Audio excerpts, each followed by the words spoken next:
And I'm raising these issues just so that we can try and fix the problem rather than ignore it. I can speak, but there are hundreds and thousands of people that cannot speak out, that nobody knows them, that are suffering injustice in the hands of the EFCC. And I think that is something that... All right, let me quickly take you to some issues outside of the prisons and custody.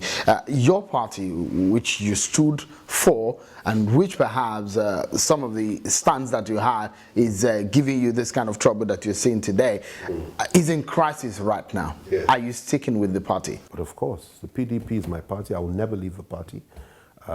You're never considering going back to the APC? I would never. The APC... absolutely out of the question. Until kingdom comes, until Jesus returns, that will never happen. But you left the PDP for the APC. Well, we've discussed that on many, many occasions. I've told you my reasons for doing that at that time. I was not happy with the way that things were being run by President John. No. Look, never. I would never, because I told you before, when I left the APC, when I went to the APC for 9 months, and I saw what was going on there, I knew what was going to happen if they had power, and I think every person ought to resist that. Now, I went back to the PDP, I played a leading role in the campaign. I'm very proud of the fact that compared to the present administration, the Jonathan administration did very, very well. And I believe that the PDP is still the vessel that will take us to the promised land, despite all the problems that party is having presently. Now, I came on your program a few months back, and I spoke about Ali Modu Sheriff very effectively, and I told you my concerns at the time. He happens to be a personal friend of mine. It's nothing personal. It's just that I disagreed with the fact of his choice.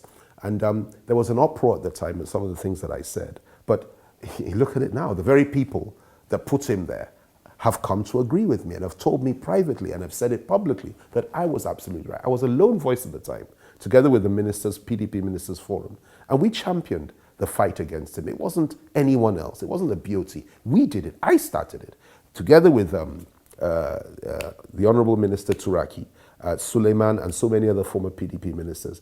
And we've been vindicated, because look at what has happened now. The governors that put him there have now turned around and said he was a great mistake, and they're fighting. And I said he would divide the party, he would destroy the party if we allow. They didn't believe. They gave him 3 months. Like, giving him 3 months was a mistake. They gave him 3 months. He has virtually destroyed the party. But I thank God that sanity has returned. The convention has dissolved the sheriff chairmanship and working committee. And now you have McAfee, a very level-headed, compassionate, decent man that is leading the party, together with a caretaker committee, which will now usher in a new convention. And let's hope after that, opposition can be provided, because we need to provide opposition to this government. What role will you be playing right now, politically? Well, let's see how things unfold. But I intend to be very relevant. I intend to continue to play politics. I intend to play a very critical role. I was proved right on the Buhari administration. That they would fail, and they have failed. I was proved right on the issue of Ali Modu Sheriff, that he would fail, and he has failed. I've been proved right on virtually everything I'm saying. And what I'm telling you is this, and this is what I would like you to hold in this interview, if nothing else, that if we're not careful, the very essence of our nationhood, coming back to the question you asked me earlier, is being questioned now. It's not a question of, God deliver Nigeria anymore, God bless Nigeria anymore. The question now is, should people begin to pray that God should break Nigeria? It's not a question of God deliver Nigeria anymore. The question that some are asking now is, should we be praying that God should break Nigeria, should not just deliver Nigeria, but deliver us from Nigeria? Because the truth of the matter is that if we are going to continue as one nation, every tribe, every region, every religious faith has to be made to feel as being part and parcel of the country.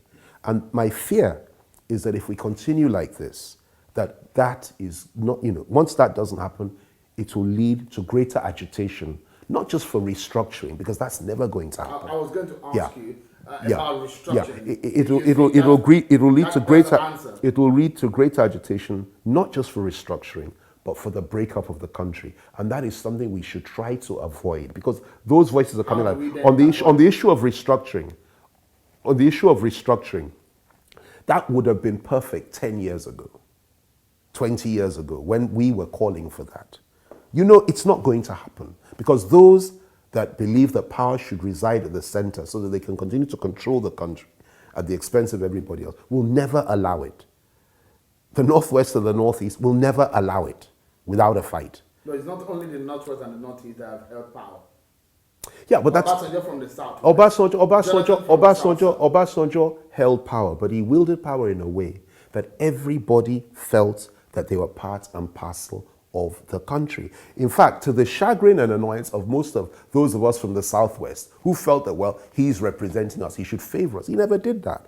It's a level playing field. Everybody was equal. If you do it like that, that's the future. That's the way forward. Jonathan did that as well. In fact, Jonathan went as far as to help the Igbos, who frankly had been marginalized for so many years.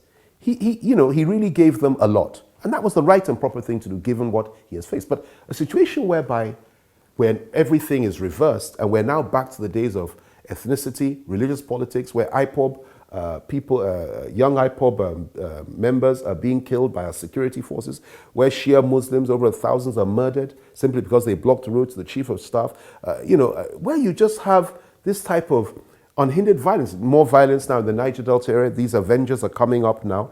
Massob is making more noise now. Agitation in the Southwest, agitation in the Middle Belt, ethnic killings. It's because people feel that they are not being carried on and that they are not first-class citizens. So what is the solution? The solution is for the government. And I don't hate President Buhari. I have respect for him. I have affection for him in many ways because the history that my father had with him and his people is there. I have nothing against anybody. I'm just somebody that believes in justice. And the appeal that I would make to him and to those in power today is this, that look, reach out to other parts of the country. Make the Igbos feel as if they're human beings as well. Don't kill their people. Rather, for example, appoint Igbos into the villa. Not one Igbo has been appointed into the presidency since they came into power. Reach out to the South. He has them as ministers. That is their constitutional right. You can't exclude them. The Constitution says every state has to have a minister. Outside of that, they have nothing. Not just them, other parts of the country. The entire South has been marginalized. If no other Southerner will come out and say these things, apart from maybe Ayofashi, I will. And the Middle Belt, not just being marginalized, being terrorized by Fulani herdsmen. I appeal to him that one, show more sensitivity to the South and the Middle Belt. Secondly, reach out to them. Make them feel, make it an inclusive government. And then thirdly, and most importantly, lead the country as a man that has no religious agenda whatsoever and treat Christians in the same way that you treat Muslims. And for goodness sake, don't allow the EFCC to be used as a tool to silence the opposition, because we can never be silent. If you kill me or you jail me, others will rise up. I have two more questions just before we round up. This one is on the fact that the anti-corruption fight. Do you think it's fair? Do you think it's balanced? What do you think? I mean, I'm sorry to put that question to you. Well, you should know that. You should know better than people like us because you do your research. You know all the facts. 90. Good question. I'll answer it. 95%, in fact, 99% of allegations and people in detention, and prosecutions, when it comes to this corruption thing, are channeled at PDP members and supporters. So if you want to subscribe to the view that the APC is a party of angels that have never done anything wrong, fine. I don't subscribe to that view. If you're fighting corruption, fight corruption in your own party. Talk about your own Minister of Internal Affairs. Talk about your own Chief of Army Staff. Talk about everybody. Do it to everybody. Ask where your own campaign funds came from, not just where the PDP campaign funds came. Ask because the PDP held power.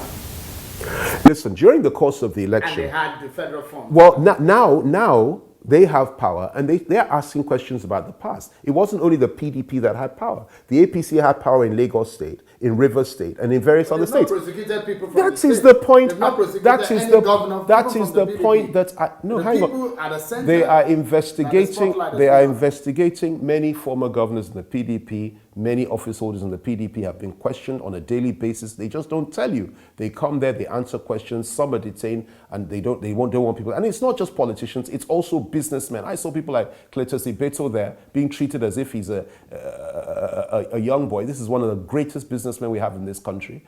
I saw people like Senator Ayo Adeseun, a 70-year-old man, over 70, being treated like a small boy. They are all people, either PDP supporters, friends of the PDP, and that's why they're being targeted. Nobody from the APC. Now, I repeat, If you want us to feel happy about what's going on, and if you want to engender confidence in the war against corruption, then don't allow it to be selective. I repeat, look at the activities of the various governors of Lagos State, Rivers State, Ogun State, and so many others during the course of the election, how they helped to fund the APC campaign, and then you also go and question. You don't reward them by making them ministers. You question them and you also prosecute them once you have all the facts. You have all the facts, but you don't want to do that. And that's fair enough, because what you're telling the world is that you are in power and you're being selective. That's not the way forward. Okay, I would love to get this. By the way, Sean, I'm sorry, just before you come to that, you know, I have got my bail now and I'm in a position to prepare a defense for myself,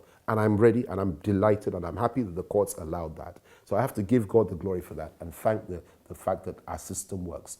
But as long as others like Dudafa, who was the essay to President Jonathan when he was in power on domestic affairs, people like Sambo Dasuki, who was NSA, people like Iyola Omishore, and so on and so forth, and hundreds of others of our people, our leaders and our followers, remain in EFCC detention all over the country. And they've refused bail for most of them. Some the courts have granted bail, like in Dudafa's case, and they have refused to release him up until now. As long as anybody, even if it's one inconsequential person, innocent man, has been locked up and he has been refused bail so he can come and defend himself, then my freedom means absolutely nothing. And I believe that it is important that we all understand we must stand up for our brothers and our sisters wherever they may be, where they are being persecuted. Because where you don't do that, it will eventually come to you. You spoke very loudly and very strongly about the person of President Muhammadu Buhari, about his certificate, about his person. Do you regret those words? Why, for goodness sake, we fought a campaign. Put the question to Lai Mohammed. He spoke about President Jonathan. He spoke about President Jonathan's wife. He spoke about all the APC leaders. He insulted us from morning to night. There's nothing he and the others didn't say. Ask him, does he regret what he said? Look, just because you lose an election doesn't mean that there won't be a tomorrow. Nobody remains in power forever. Nobody. They are in power today. I give God the glory for that. And I wish them well. I'm not one of those that wants to destabilize the government. I'm not one of those that wants to divide the country. But I believe that dissent and criticism has a place in a democracy. And I have the right to dissent and to criticize. Even though you want to jail me and kill me for it, I have a right to do that. But I wish them well.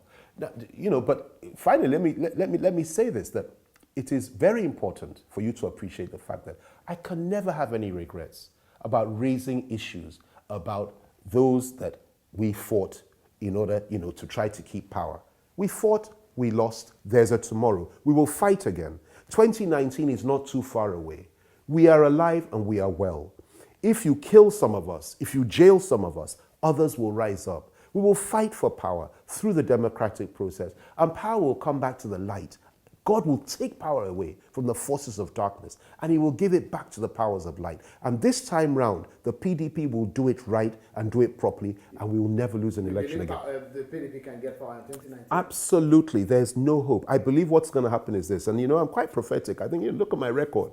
Okay, God has given me that gift. APC will split into 3 parties by that time. Mark my words. CPC, ACN, that is from the southwest, CPC from the core north, and then what they call the new PDP group led by Atiku and Saraki. They're all going to go their separate ways. They're going to be 3 parties by that time. The PDP will remain as one party once the model sheriff problem has been solved and settled, and it will be the only legitimate vehicle to take power by 2019. Now, that is why they are so desperate to jail, discredit, and destroy all PDP leaders, including myself, before that time. It's not going to work. As long as Jesus sits on the throne, I will not be killed, I will not be silenced, I will not be broken, I will not be jailed, and I will not be destroyed, because God is with me. And neither will our party. On the final note. Yes. You still wish this country well? You still are going to work with this current government to achieve success in Nigeria? I will never work with this government. I will encourage this government to do the right thing. I would always do that, and I'll pray for the president, as the Bible tells us to do, to pray for our leaders. But I would also criticize them where I feel they've gone wrong. And even if you detain me for not just 67 days, but for 1,000,000 days, as long as God gives me life and strength, I will do that. But I wish the country well.